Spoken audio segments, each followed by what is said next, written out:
চাঁদপুরের ৮ উপজেলায় এবার আলুর বাম্পার ফলন হয়েছে, কিন্তু কাঙ্ক্ষিত দাম না পাওয়ায় হাসি নেই কৃষকের মুখে। উৎপাদিত আলু বিক্রি করে উঠছে না উৎপাদন খরচ। পাওনাদারদের ভয়ে পালিয়ে বেড়াচ্ছেন ঋণ করে চাষাবাদ করা অনেক কৃষক। চাঁদপুর থেকে প্রতিনিধি মোহাম্মদ মাসুদ ব্যাপারীর পাঠানো তথ্য ও ভিডিও চিত্রে দেখুন ডেস্ক রিপোর্ট।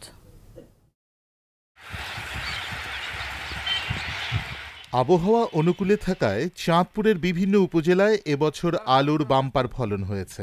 তবে উৎপাদিত আলু ন্যায্য মূল্য ও সংরক্ষণ নিয়ে বিপাকে চাষিরা।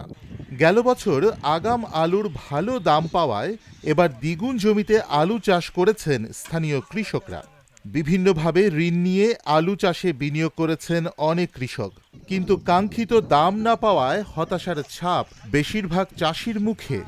ঋণ পরিশোধের উপায় না পেয়ে রীতিমতো পালিয়ে বেড়াচ্ছেন অনেকে। ফলন ভালোই হয়েছে, কিন্তু বেচা কিনা নাই। আলু উড়িয়া দিনকে দিন বইয়া রয়েছি, ব্রেকের টাকা পয়সা দিয়ে আলু খেতে করছি, এখন দানা দিতেও পারি না, আলু বেচতেও পারি না, কোনো কাস্টমারও নাই।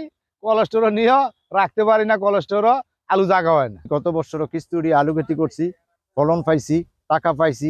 এই বছর আবার কিস্তি উড়িয়া করছি, অনেক বেশি করছি আশায়। এখন ভাই এই আলু লিয়া কই যাবো, কোনো বেচা কিনা নাই। কোম্পানির কাছে গেল, রাখতেছে না। এখন আমরা বিপদে আছি মাঠে, সরকারও কোনো পদক্ষেপ নেয় না। লেবারেটে হয় না, দানা বানা লোন ব্যারেক এমনি এমনি টাকা দিয়ে ঋণ করে আলু খেতি করছি। ব্যস্ত পারি না, লেবার চালাইতেই না, কোনো গাড়ি ভাড়াতে মিলাইতে পারি না। অনেক অবস্থা পুরো শোচনীয়। কোনো মানুষের ঋণ পরিশোধ কেমনে করুন। আলুর ন্যায্য দাম পেতে কৃষকদের কিছুদিন বাসা বাড়িতে আলু সংরক্ষণের পরামর্শ দিচ্ছেন এই কর্মকর্তা। আবহাওয়া অনুকূলে থাকার কারণে এবছর গত বছরের চেয়ে আলুর উৎপাদন ভালো হয়েছে। তো আশা করি কিছু সময় কৃষকরা আলু বাসা বাড়িতে সংরক্ষণ করলে এবং কোল্ড স্টোরেজে সংরক্ষণ করলে তারা ন্যায্য মূল্য পাবে।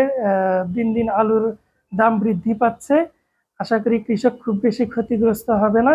বাসাবাড়িতে বৈজ্ঞানিক পদ্ধতিতে আলু সংরক্ষণ করে রাখা গেলে কৃষকরা খুব একটা ক্ষতির মুখে পড়বে না বলে মনে করছেন এই কৃষি কর্মকর্তা। আলুর ফলন খুব ভালো এবং এখন পর্যন্ত যে বাজার মূল্য আছে তাতে কৃষকরা খুব বেশি ক্ষতিগ্রস্ত হবে না।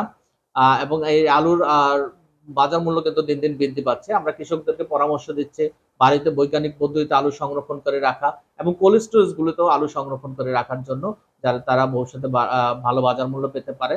চাঁদপুর জেলায় এবার আলু চাষের লক্ষ্যমাত্রা ছিল ৭,৫৯০ হেক্টর জমিতে, কিন্তু জেলার বিভিন্ন উপজেলায় ৮,২০০ হেক্টর জমিতে আলুর চাষাবাদ করেছেন কৃষকরা।